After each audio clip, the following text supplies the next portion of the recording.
Bueno, nosotros siempre nuestras presentaciones las comenzamos con el doctor René Favaloro, porque es para nosotros el ideal de médico, pero entendiendo como tal, no una persona que fue un extraterrestre que vino a la Argentina, sino lo que fue, una persona que vino de familia humilde y que, como él mismo dijo y expresó, no llegó a ser el doctor Favaloro solo por su ciencia, sino por su humanidad.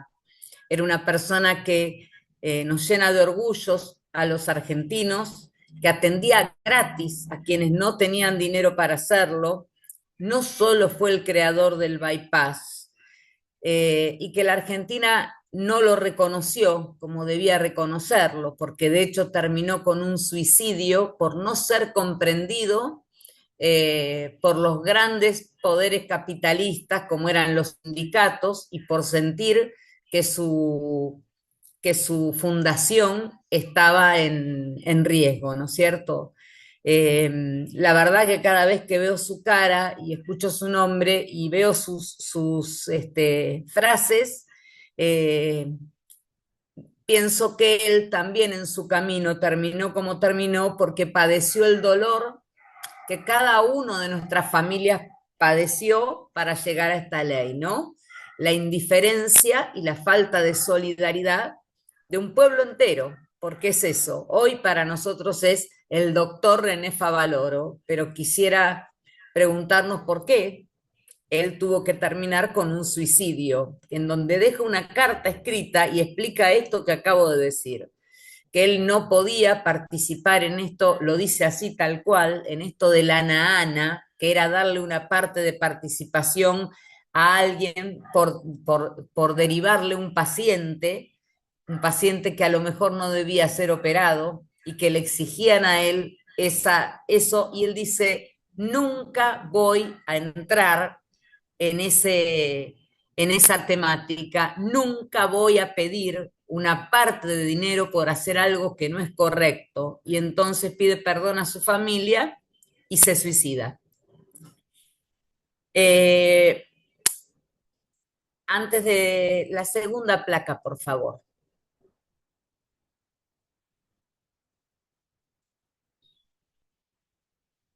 Él es Nicolás, él es mi hijo, y hoy decidí que no voy a contar nuevamente toda su historia de cómo murió, porque tengo cosas por ahí muy importantes para decir si nos escuchan en otros países, eh, y si nos escuchan sobre todo la diputada, y no solamente ponerme aquí a llorar a decir cómo fue que murió Nicolás, solo decir que Nicolás era una persona sana, deportista, que no tomaba alcohol, no se drogaba, hizo todo bien, tenía terribles ganas de vivir, y un día comenzó con su dolor de cabeza, con un dolor de cabeza fuerte, persistente, ¿no? Y resistente a potentes analgésicos, y del otro lado solo conseguí un médico que lo atendió varias veces al día durante 3 días seguidos, que nos mandó a respirar al mar, que me mandó a meditar,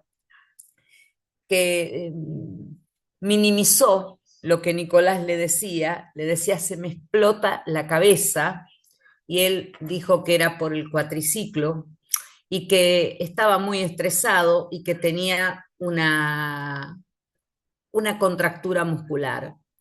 Yo le decía que que realmente Nicolás estaba cansado de estar en cuatriciclo, era un gran deportista, era luchador de jiu-jitsu, había ganado en el Mercosur, no podía tener una contractura muscular, que esto me preocupaba. De todas formas, seguía haciendo caso a lo que él decía y hacía.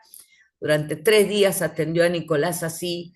Nicolás llegó a tener casi 40 grados de fiebre, le hizo análisis de sangre, porque yo se los pedí ya desesperadamente y en los últimos momentos, porque le dije, no podés atenderlo si no me das, yo la pago, quiero una tomografía, quiero un análisis de sangre, quiero un exudado, ninguna de todas estas cosas salió del médico, sino que fueron ideas de la familia de Nicolás.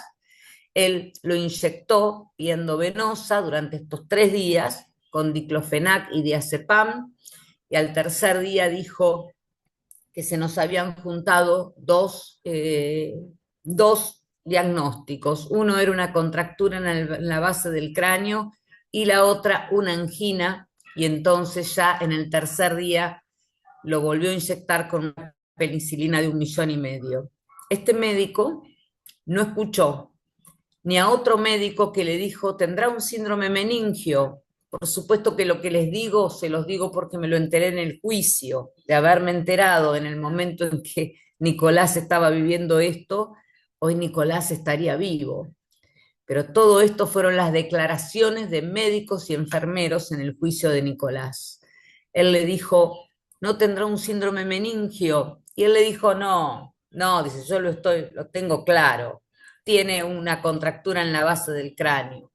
También me dijo que tenía un síndrome de Arnold-Chiari, porque algunos médicos creen que por hablar difícil son más importantes, y después me enteré por la perito del juicio que eso es una enfermedad congénita que no podía tener Nicolás y que de haberla tenido él tampoco hizo nada.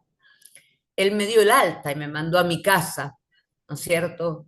Tampoco escuchó una radióloga que le dijo, doctor, este chico no tiene una contractura muscular, tiene una meningitis. La radióloga se lo dijo y él siguió insistiendo en el poder del guardapolvo y dijo, el médico soy yo. Nicolás terminó siendo internado en un hospital público con daño cerebral irreversible, en coma, y cuando ingresó en ese hospital, que no es donde este médico lo había atendido, ya no había nada para hacer, solo esperar su muerte. Así todo, durante esos 9 días que Nicolás resistió, nosotros recibimos por parte del jefe de terapia intensiva y por parte de todos los médicos que allí estaban una atención humana, explicándome que lo único que podían hacer por nosotros era abrir la terapia intensiva y que todos nosotros acompañáramos a Nicolás. Esto es una síntesis de cómo murió Nicolás, porque quiero adentrarme a otras cosas. Repito muchas veces y no tengo problema de contar con lujo de detalle cómo fue, porque fue mucho peor y mucho más cruel que como lo conté, pero quisiera hoy quedarme con que cuando vi que mi hijo había muerto, en un corto tiempo escribí esa frase en su foto y me di cuenta que todo lo que yo creía saber como abogada, como ciudadana, sobre todo como abogada, lo que decían las leyes, las normas y todo, eh, no se aplicaban en mi país. Y que por eso dije, si tu vida derramó tanto amor, que tu partida sirva para salvar a otros. Ahí comencé a contactarme con otras familias y entonces también aprendí que no solo le había pasado a Nicolás, aquello que a mí me parecía que solo le pasó a él, no, le pasaba un montón. Y eso, por supuesto, que me animó más todavía a hacer esta lucha y a volverme una activista de los derechos del paciente, porque no era una excepción, Nicolás, era uno más de una estadística terrible que luego dio la Organización Mundial de la Salud. Entonces, les pido otra placa.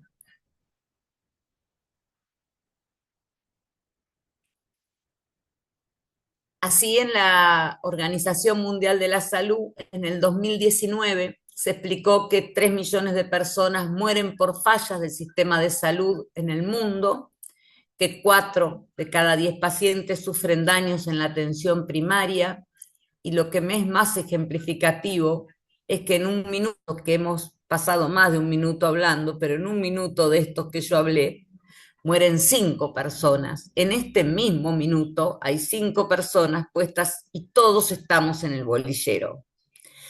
Con lo cual, mi hijo pasó a formar parte de estas estadísticas y muchos de los hijos, esposas, hermanos de las personas que tenemos en nuestra ONG también forman parte de esta dolorosa estadística, en donde solo quiero que entiendan algo. El mundo se rasgó las vestiduras con el COVID, explicando cuántas muertes por el COVID había.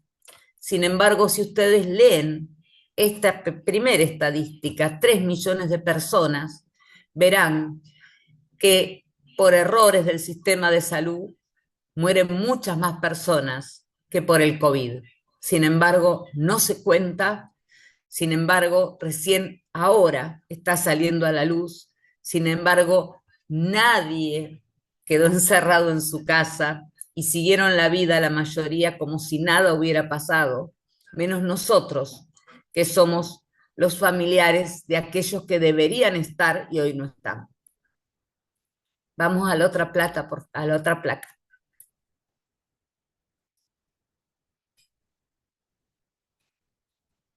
La próxima. Bien. Mientras que iba luchando, iba encontrándome con familias, con muchas familias, tuve esa luz que me iluminó, en donde en 2019 la Organización Mundial de la Salud declaró el 17 de septiembre de cada año como Día Mundial de la Seguridad del Paciente.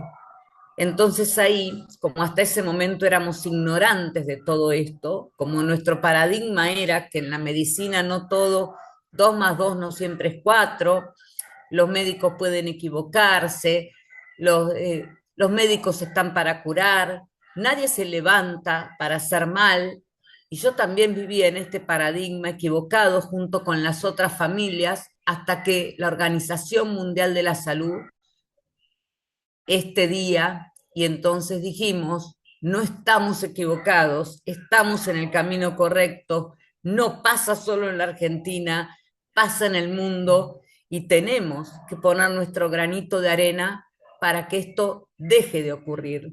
No sé si estaré viva cuando deje de ocurrir, pero lo que sí sé es que hasta el último día de mi vida, no solo yo, sino toda mi ONG va a pelear para que esto ocurra, para lograr daños y muertes cero por fallas del sistema de salud. Vamos con la otra placa. Cuando algo no quieren que se sepa, lo más fácil es no tener estadísticas. Entonces, en la Argentina, hasta el día de hoy, no existen estadísticas oficiales, cosas que sí vamos a tener luego de la ley Nicolás. Había algunas cosas tiradas por ahí que se les escapaban a algunos y las hemos tomado los que nos importaba en esto, como que el doctor Tartaglioni dijo que 1 de cada 10 argentinos moría por mala praxis, y lo dijo con estas palabras, no usó la palabra evento adverso, dijo 1 de cada 10 argentinos mueren por mala praxis. En el año 2010, la CAMI, que es algo que nuclea en la Argentina a entidades de gran prestigio, a entidades privadas, dijo que cada una de estas entidades, como ser el Hospital Británico, el Hospital Güemes, que son todos lugares pagos, como mínimo afrontaba 10 juicios de mala praxis al año, afrontan muchos más. Lo triste es que ellos cuenten cuánto dinero esto le causa, cuando nosotros lo que contamos es que en cada juicio de mala praxis hay una muerte de un ser amado. Y como les digo siempre a todos, la verdad es que hubiera querido en mi vida no estar luchando en esto y ninguno de mi ONG hubiera querido estar en un juicio penal y menos en uno civil, porque es un camino absolutamente doloroso, es un camino, por lo menos en la Argentina, y sé que también en los otros países pasa lo mismo, en donde la desigualdad es absoluta, en donde las víctimas tenemos que pagar abogados, peritos muy caros, pero los profesionales cuentan con que los colegios de médicos les proveen todo en donde hay un paradigma, que es el que expliqué recién, y que no es con maldad, pero es, de decir esto no pasa, esto no está ocurriendo. Así que, y somos, de todos los que está acá, el que ocupa el tercer puesto, lamentablemente, en el ranking de América Latina en cuestiones de muertes por inseguridad sanitaria. Esto es motivo suficiente para luchar en nuestro país y para unirnos con nuestros hermanos latinoamericanos para poder luchar entre todos. Así fue que conocí a Evangelina, que tiene una experiencia mucho anterior a la mía, y yo siempre estoy abierta a aprender todo lo que me enseñan, y me ha ayudado, porque para una persona común eh, aprender todo esto es como difícil, porque es una nueva película, ¿no es cierto? Es algo que uno no entiende por qué pasa. Mi primer pregunta fue esa: ¿por qué le pasó a Nicolás? Y después encontré que no solo le pasó a Nicolás, le pasó a un montón de personas a las que me uní. También conocí a Cinta Chocolate, que es otra ONG de Costa Rica, y que hacíamos mucho Zoom entre el Sevir y yo, llorando, diciendo cómo podíamos hacer una ley y cómo nos podían escuchar. Desde nuestro humilde lugar, desde nuestra ONG, empezamos al revés, Rocío. Empezamos a pedirle a las pequeñas ciudades, a los consejos deliberantes, que apoyen el 17 de septiembre y que apoyen un proyecto de ley que todavía no existía, o que existía como lo había hecho yo, para llegar al Senado. Así arrancamos, pintando de naranja, que es el color elegido por la Organización Mundial de la Salud, cada rincón de nuestra Argentina, con cada familia que se acercaba. Era: ¿de dónde sos? ¿De Catamarca? Bueno, a vos te toca hacerlo en Catamarca. ¿Vos de dónde sos? ¿De Buenos Aires? Te toca hacerlo en Buenos Aires. Y nos juntábamos en Zoom para ver cómo iban nuestros resultados. Vamos a la otra placa. Esto es un poco de lo que les dije antes, ¿no es cierto? Es nuestra legislación argentina y el paradigma en donde estamos. Leyes que no se cumplen.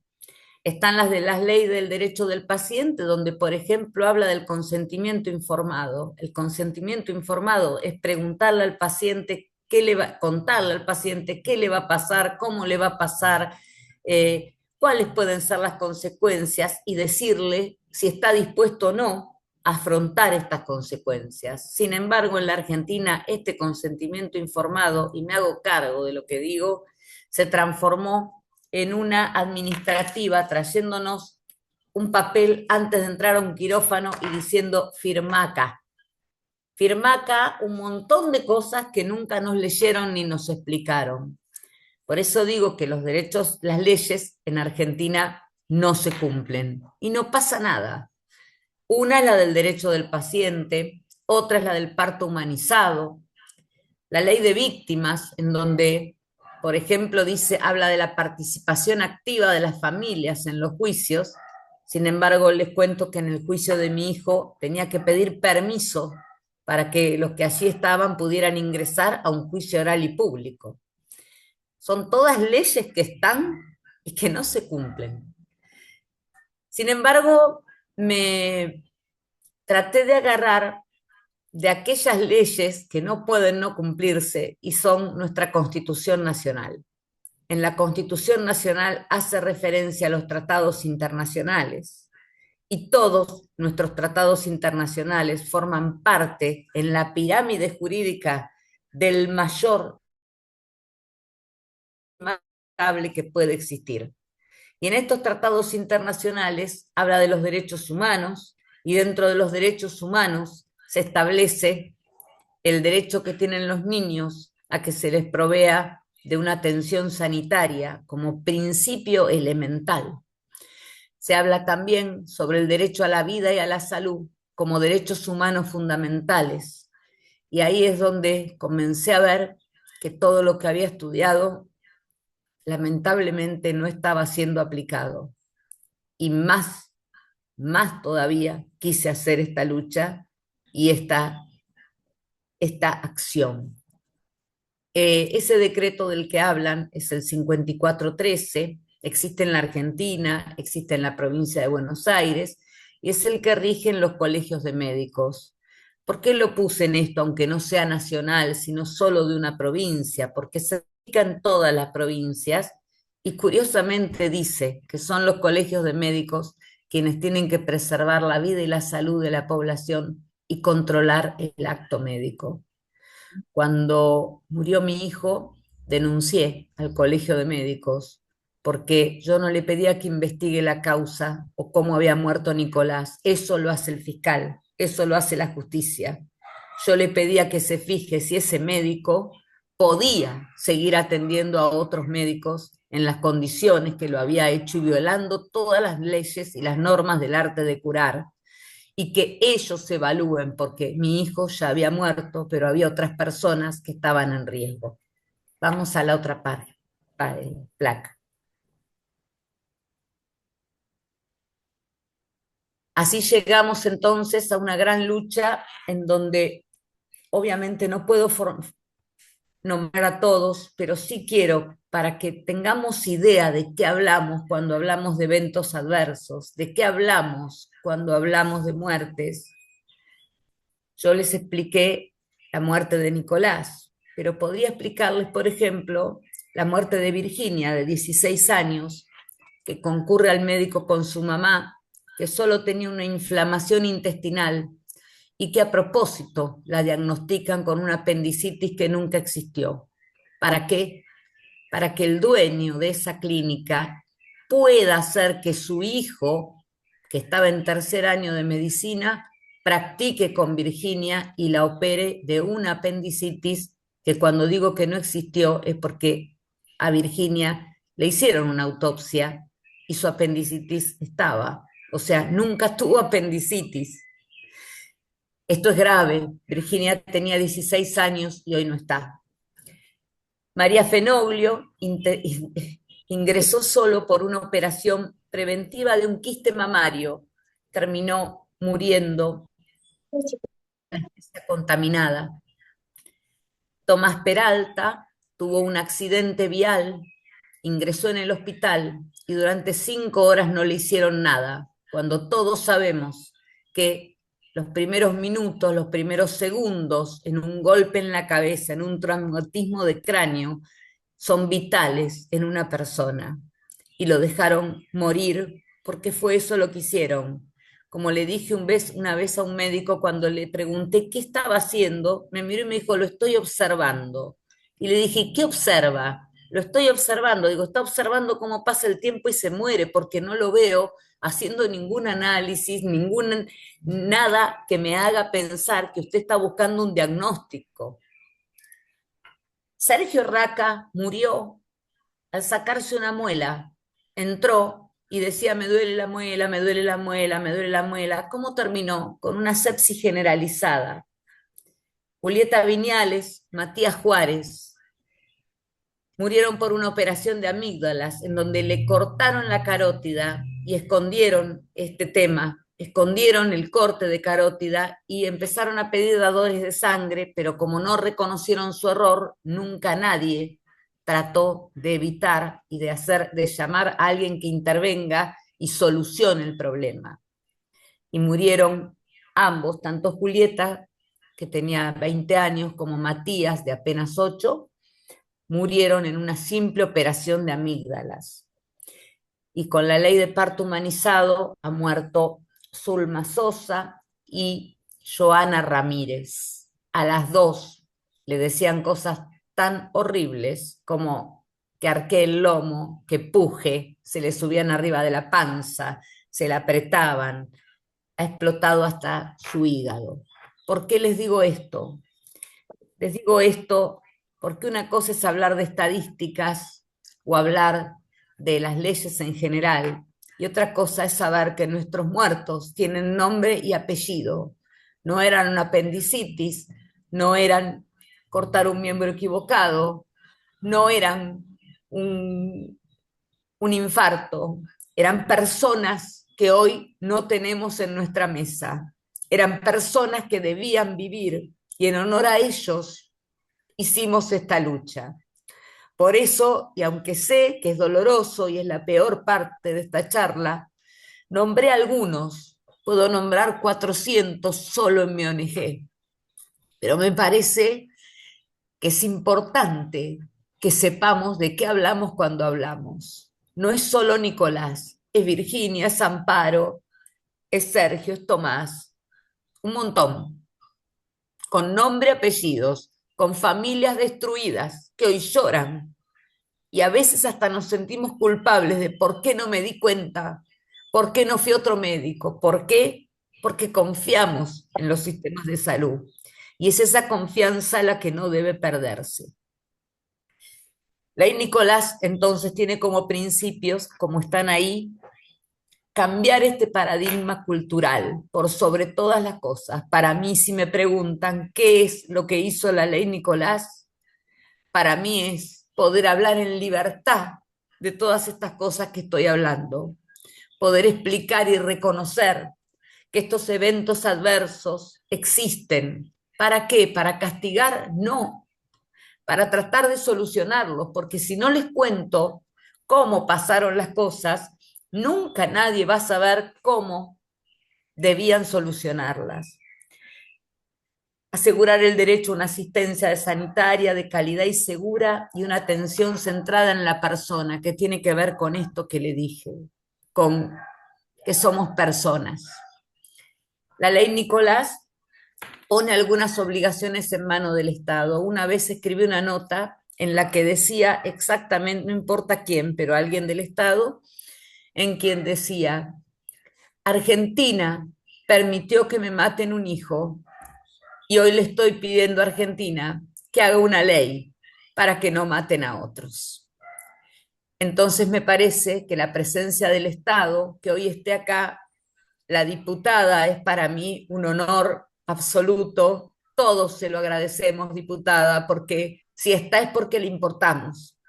Así que se lo agradecemos profundamente. Y como todo esto creo que es responsabilidad de todos, de médicos, de pacientes y de todos, ahí más o menos escribí cuáles son los puntos que pretende la ley Nicolás, que no son más que lo que dijo el diputado y en donde yo voy a ir un poquito más rápido porque él ya explicó estas cosas, ¿no? Pero por sobre todas las cosas, centrar la atención en el paciente y llevar a las universidades este nuevo paradigma. La ley dice que va a ser obligatoria las materias de seguridad y humanización de la medicina en la carrera de medicina, en los cursos de posgrados y durante todo el ejercicio profesional. Vayamos a otra placa. Los conceptos de los que hablaba Fabio Ketlas son estos, ¿no? Seguridad del paciente, cultura justa, porque esto es importante. Cultura justa, algunas personas ya lo están interpretando de una manera que no es. Cultura justa es justamente justa.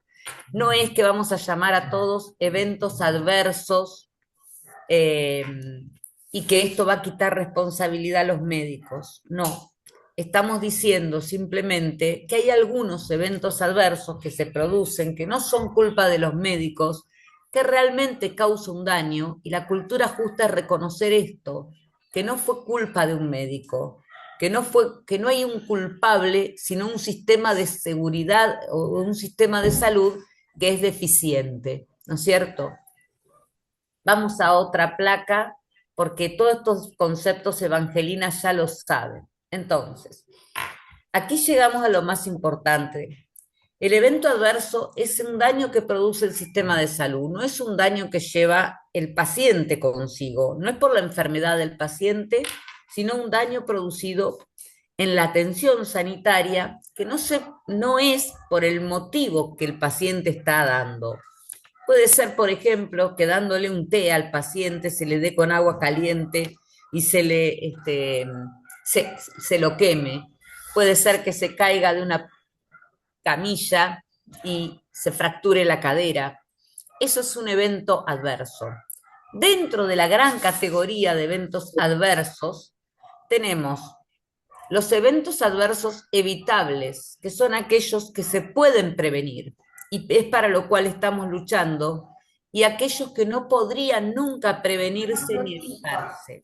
Por ejemplo, si le damos a un paciente un antibiótico o una inyección que normalmente no hace mal, y ese paciente justo tuvo una reacción alérgica, no podía preverse, no es culpa de nadie y el daño existió igual, ¿no es cierto? No puede ni preverse ni prevenirse. Yo solamente en el final hago como un paralelo con lo que hoy ocurre en la Argentina, que es el fentanilo, ¿no? No voy a buscar quién fue el culpable del fentanilo porque evidentemente soy partidaria de que alguien fue. Pero lo que sí sé es que ese médico o esa enfermera que aplicó a ese paciente el fentanilo no podía ni prever ni prevenir que eso iba a ocurrir, porque no puede agarrar la ampolla, abrirla y probarla. Piensa que lo que tiene es fentanilo y que va a ser un bien.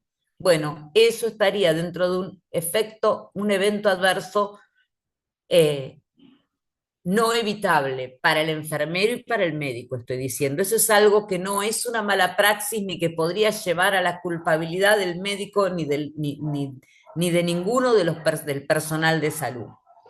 Y después tenemos el evento adverso centinela, que es un evento adverso grave, muy grave, que jamás debería acontecer. Ahí tenemos nuevamente el ejemplo del fentanilo. Ahí también tenemos el error en una medicación cuando se aplica, por ejemplo, vincristina, que tenemos casos en la ONG, por una vía que no es la que corresponde, un error de diagnóstico, es algo que no debía suceder, un procedimiento en un miembro equivocado, cuando cortan la pierna equivocada, una equivocación en las transfusiones, como en los factores como en el factor de sangre, una equivocación en esas transfusiones. Eso es un evento grave que provoca daños y que jamás debería acontecer. Pasamos al otro, a la otra placa.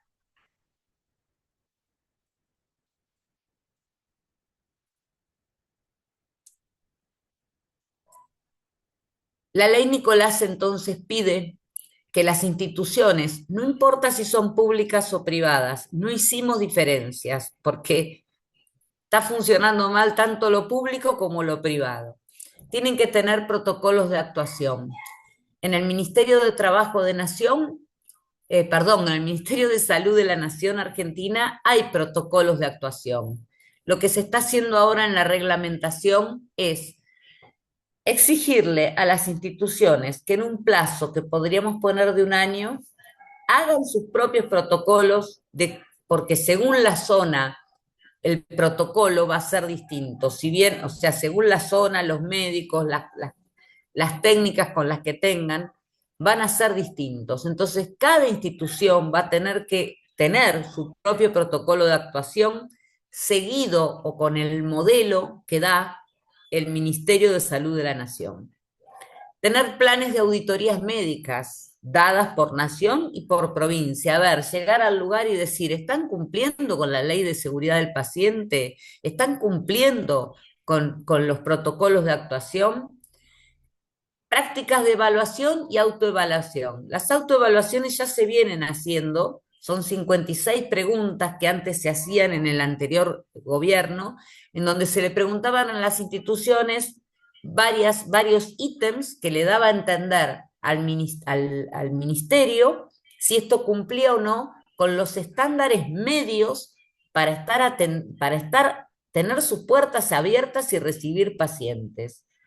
Después, no, disponer de un método que registre los incidentes. Esto lo tienen que hacer en las instituciones y vamos a ser muy estrictos con esto, porque no solo tienen que tener un método para registrar los incidentes, sino que estos incidentes son los que luego van a tener que volcar en el sistema CISA, en ese registro de eventos.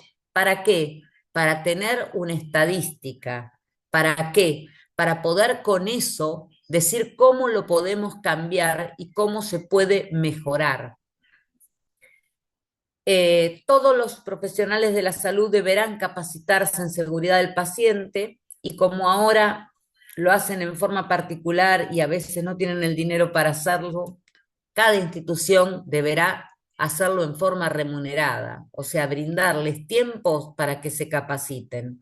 Yo prefiero 1000 veces tener un médico que atienda 5 horas, pero que esté capacitado y no uno que atienda 24 para su bolsillo, que no le alcance el tiempo para hacer una capacitación y que nos ponga en riesgo a todos.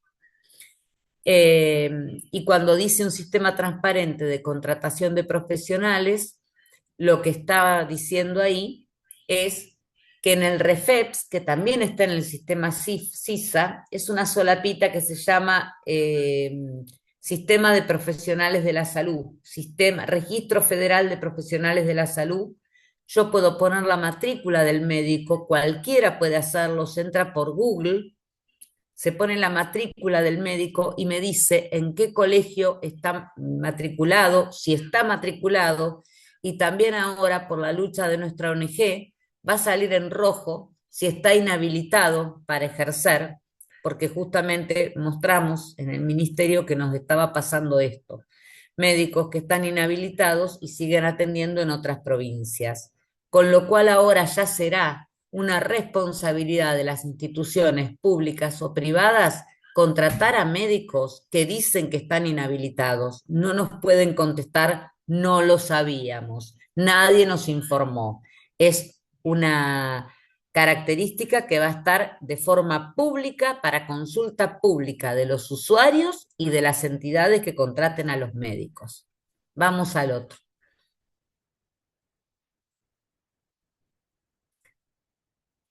El sistema CISA es lo que les expliqué recién. No sé si existen en Paraguay y en otros países. Bueno, es un sistema que si entran, Rocío, solo tenés que poner CISA Argentina, entrás, encuentra ahí varias solapitas que dice, por ejemplo, REFES, dice Registro Federal de Establecimientos. Después decís REFEPS y es Registro de Profesionales de la Salud. En ese registro, ya como dije antes, uno pone el DNI o pone la matrícula y aparece el profesional de la salud y aparecen también si está inhabilitado o no y es público. Lo puede consultar cualquiera porque esto es algo muy importante y un derecho que tenemos los usuarios, los pacientes, ¿no es cierto?, de saber quién me atiende. Y la obligación de realizar una estadística anual del Estado, ya sea nacional o provincial, para saber dónde estamos ubicados en esta estadística tan triste y dolorosa que da la Organización Mundial de la Salud. Vamos a otra placa.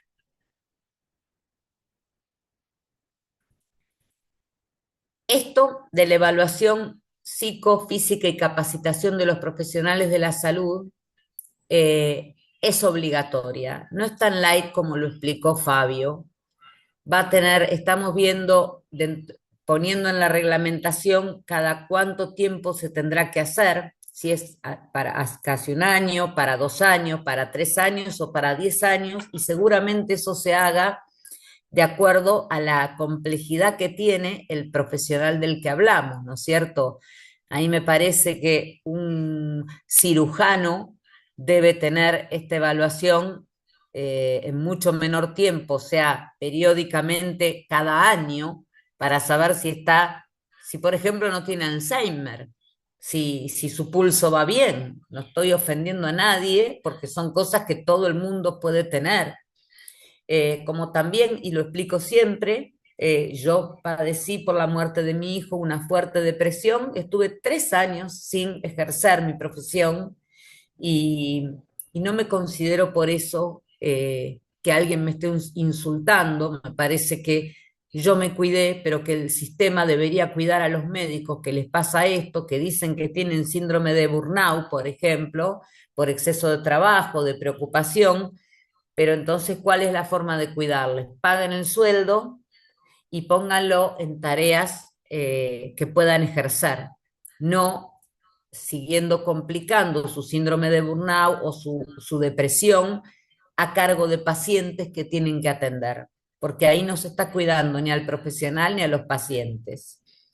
Esa capacitación y esa evaluación en la Argentina va a ser, aunque sea un país federal, válida en todas las provincias. Es una y podés ejercer con eso en cualquier parte del país. Seguimos.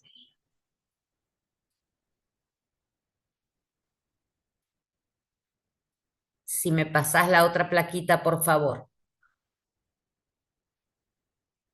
Bien. Argentina con esta ley adhiere formalmente al Día Mundial de la Seguridad del Paciente. Durante todos estos años la ONG hizo iluminar todos los monumentos de color naranja. Quiero contarles algo muy nuestro. Todas las familias, el 17 de septiembre, hacen grandes esfuerzos para viajar 1.200, algunas 1.500 kilómetros desde Catamarca, de Santiago del Estero, desde todos los lugares de nuestro país. Nos juntamos en el Congreso y logramos que enciendan de naranja todos nuestros monumentos. Esta es la forma de concientizar, de mostrar que ahí estamos. Ponemos todas las fotos de nuestras familias, de nuestros hijos que no están, y como corolario quiero decir esta frase de Lian Donaldson: errar es humano. Sí, es verdad, hay un libro que eso dice, pero se les olvidó la parte que ahora hicimos los pacientes. Ocultar los errores es imperdonable y no aprender de esto es inexcusable. En nombre de Por la Vida y la Salud, les pido a todos los que aquí están y a los que les puedan enviar este mensaje, trabajemos por un sistema de salud seguro, porque todos estamos en el mismo bolillero. Vamos a la otra placa. Y esta es mi familia elegida. Esto es lo que les contaba del Congreso. Estamos en la Plaza del Congreso. Estamos todos los que ven ahí con gran esfuerzo. Me da un gran orgullo presentárselos. Somos por la vida y la salud, por vos, por mí, por todos. Y cada uno de esos cartelitos es cada uno de nuestros seres amados que hoy no está. Les agradezco enormemente que se sumen y que nos dejen ayudar a que América Latina alce su voz como lo vienen haciendo. Gracias, Evangelina. Gracias, Rocío, que estás acá y sos el puntapié. Y gracias a todas las familias que me dejan que las represente.